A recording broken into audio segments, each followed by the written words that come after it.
నమస్కారం అండి. ఈరోజు అమ్మ ఆసరాన వృద్ధాశ్రమంలో అనగాం చెవికి గాను శ్రీ రంగ ఫణికుమార్ గారు, శ్రీమతి గీతా మాధురి గారు, వారి కుటుంబ సభ్యులు అన్నదాతగా వేరుస్తున్న ధన్యవాదాలండి. మీరు మీ కుటుంబ సభ్యులు నిండు నూరేళ్ళు ఆయురారోగ్యాలతో అష్టైశ్వర్యాలతో వద్దని కోరుకుంటూ అన్నదాత సుఖీభవ. అలాగే ఈరోజు సందర్భం ఏంటంటే మానవ సేవే మానవ లక్ష్యంగా 65 మంది నిరాశ వృద్ధులకు ఆకలి తీర్చడానికి నెలవారీ దాతగా శ్రీ రంగ ఫణికుమార్ గారి తండ్రి గారు కీర్తిశేషులు శ్రీ రామకృష్ణ ప్రసాద్ గారి జ్ఞాపకార్థంగా ఈరోజు ఉదయం టిఫిన్తో అన్నదానం మరియు మధ్యాహ్నం లంచ్తో అన్నదానం చేయడం జరుగుతుంది.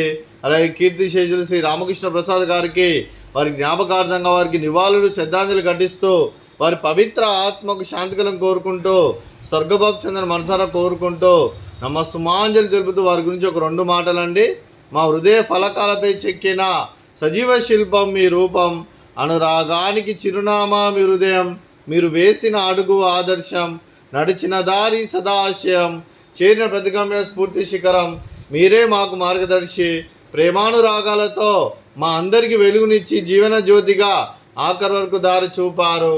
అలసి సొలసిపోయి విశ్రమించిన మీ పాదాలకు మా ఉదయపూర్వక నివాళులర్పిస్తూ మీ పవిత్ర ఆత్మకు శాంతికలం కోరుకుంటూ స్వర్గబాబు చంద్ర మనసారా కోరుకుంటూ నమస్సుమాంజలి తెలుపుతూ మంచితనానికి మారు పేరుగా కల్మషమెరగని మంచి మనసుతో ఆప్యాయత అనురాగాలతో ఎదుటివారి మొహంలో ఎల్లప్పుడూ చిరునవ్వులు పోయిస్తూ అందరి ఉదయంలో నిలిచి మీరు భౌతికంగా మా నుండి దూరమైన మీ మధుర స్మృతులతో సదాపైలంగా మీ పవిత్ర ఆత్మకు శాంతికలం కోరుకుంటూ స్వర్గబాబు చంద్ర మనసారా కోరుకుంటూ నమస్సుమాంజలి. అలాగే మీ కుటుంబ సభ్యులైన శ్రీ రంగ ఫణికుమార్ గారికి, శ్రీమతి గీతా మాధురి గారికి, శ్రీ రంగ ఫణికుమార్ గారి మాతృమూర్తి గారికి, మీకు మీ కుటుంబ సభ్యులందరికీ దీర్ఘాయుష్మాన్ భవ. మీరు మీ కుటుంబ సభ్యులు నిండు నూరేళ్ళు ఆయురారోగ్యాలతో అష్టైశ్వర్యాలతో వద్దని కోరుకుంటూ అలాగే సంవత్సరం తలబెట్టిన అన్ని పనులు విజయం లభించి ఆధ్యాత్మికంగా వ్యక్తిగతంగా ఉన్నత శిఖరాలు అధిరించే శక్తి ఆ భగవంతుడు మీకు ప్రసాదించాలని కోరుకుంటూ అలాగే మీకు ఎన్నడితరమైన ఆయురారోగ్యాలు అష్టైశ్వర్యాలు సుఖశాంతులను ప్రసంగం దేవుని వేడుతూ దీర్ఘాయుష్మాన్ భవ. అలాగే శ్రీమతి గీతా మాధురి గారికి దీర్ఘ సుమంగళి భవ. మీరు నిండు ముత్తైతనం చేసి ఎంతోమందికి ఆదర్శంగా నిలవాలని కోరుకుంటూ ఆ లక్ష్మీదేవి ఆశీస్సులు దుర్గాదేవి దీవెనలు మీకు ఎల్లప్పుడూ ఉండాలని కోరుకుంటూ దీర్ఘ సుమంగళి భవ.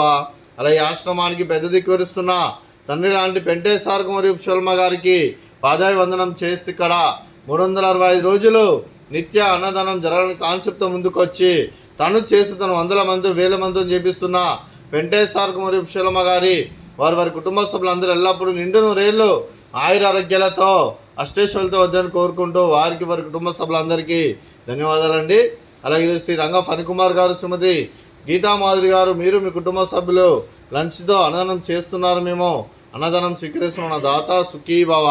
అలాగే ఈరోజు అన్నం చేస్తున్న వంటకాలు ఫ్రూట్స్ బనానా, అలాగే స్వీట్ జిలేబీ, అలాగే రైస్, అలాగే ఆలు మసాలా, టమాటా పప్పు, అలాగే సాంబారు. అన్నదాత సుఖీభవ, అన్నదాత అన్నదాత సుఖీభవ సుఖీభవ సుఖీభవ సుఖీభవ.